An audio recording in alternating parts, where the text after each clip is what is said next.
Hi everybody, Doug Adams here to talk about all things running with you. And this is a fun topic, talking about RPE, or Rate of Perceived Exertion.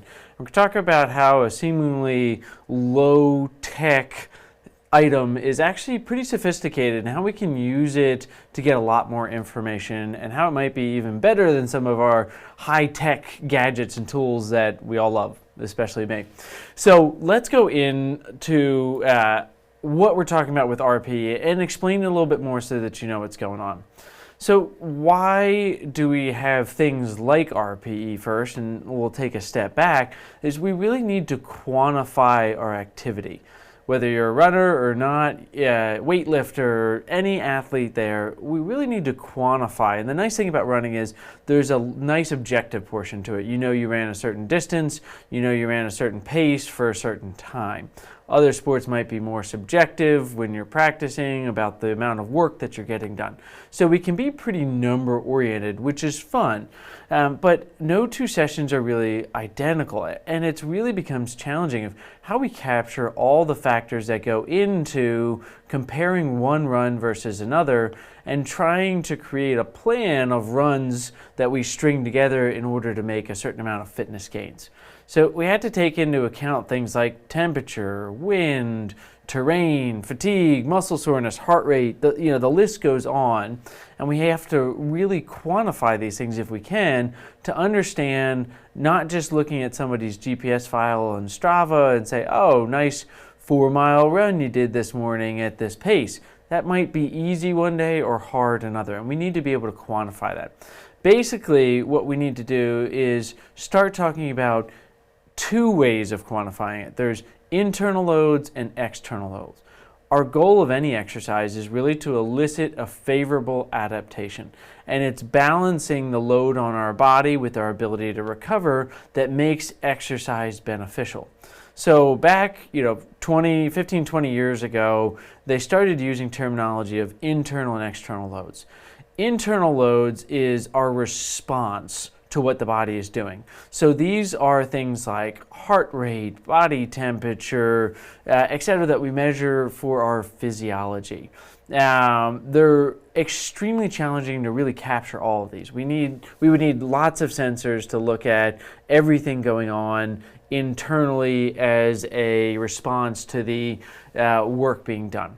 Now, external loads is kind of the output. And these are things that we can measure that are easily objectified, but really vary by activity. So the obvious things for running are things like our pace, the distance covered, the time spent doing it. Those are external loads. But we can also include things along those same lines, like the ground reaction forces that we're putting into the ground, a number of different things here, the accelerations. There's external loads that we can really measure. The problem is we can't just use one of those that we've been looking for. We're looking for that unicorn number that's going to just tell us exactly what's going on and capture everything that is going on with us. So from sensors and information, we really haven't been able to capture any of things that are just one thing that tells us exactly what our body is experiencing. Most coaches, especially talking about the runners, emphasize the external too high, looking just at weekly volume as a main measure of what people are doing. So the challenge is even though we've improved these sensors for both, we really have to get all of those characteristics because no single variable has been able to be predictive of injury or even really performance-based. So along comes RPE, Rate of Perceived Exertion.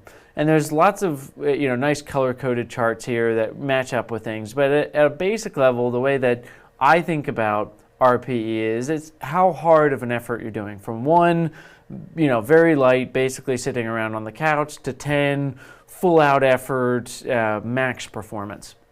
So if we think about it as zones, I'm a big heart rate guy, and I like looking at that kind of as a backup to some of this RPE data.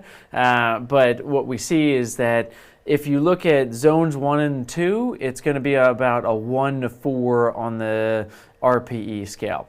If we're looking at zone 3, that's going to be a 5 or 6 where we're getting into our high aerobic. When we get into threshold, zone 4, that's going to be 7, 8. And as we get into zone 5, it's going to be our anaerobic and our VO2 max states here. That's going to be a 9 to 10. So the way I think of this, most of your easy runs should be in that 1 to 4 range.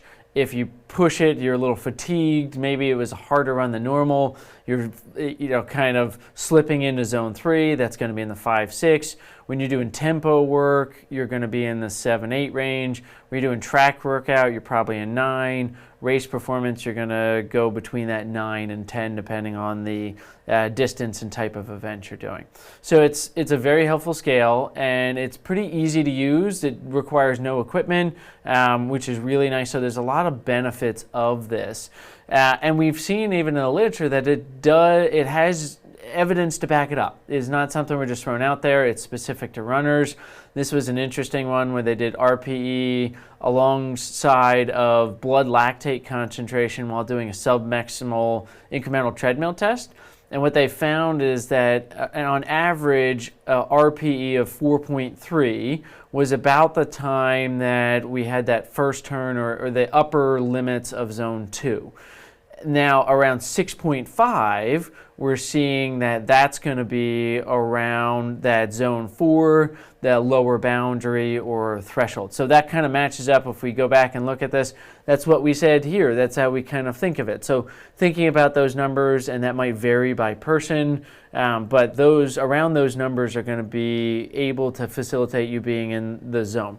So it's very helpful not only to give feedback from the runner to the coach, but it's also really helpful to give feedback from the coach to the runner, telling them what the expectation for that run is. And if you had a bad night's sleep, if you had trouble with work or spouse or home life, then that's going to be encapsulated in this RPE number.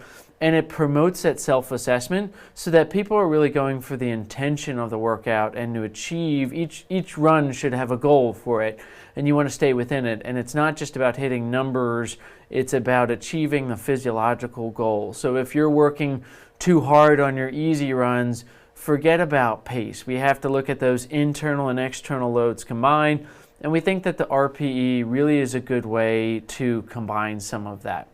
Accessible to everybody. And another blog post that we could go into, perception is the biggest limiter to performance. So when you think you're running hard, your performance is going to start deteriorating a bit. So constantly self-assessing is a way to start looking at that and maybe even boosting performance, which we really think will be helpful. So we want you to consider this. We think it's really helpful. We're going to go into another blog talking about how we use this with acute to chronic workload ratios to see how that might be something that you can do and something that we use on the app actually. So if you want to get started with this, if you have your runners on the app or you're a runner yourself using the app, use it here. There's now when you sync a workout, so right now at the current time we have Garmin integrated to our system. If you complete a Garmin workout, you'll get an email that looks like this on the screen, and it'll ask you to rate it 1 to 10 so that you can rate your performance. And then we'll talk about how that goes into something called acute to chronic workload ratios that is really helpful to keep you healthy and progressing well. So, trust your instincts, start trying it out, see how it works for both feedback, a two-way feedback loop there, both to your coach or to your runner. So give it a shot, and thanks, and more to come on this topic as we go into how we use this even more with acute to chronic workload ratios.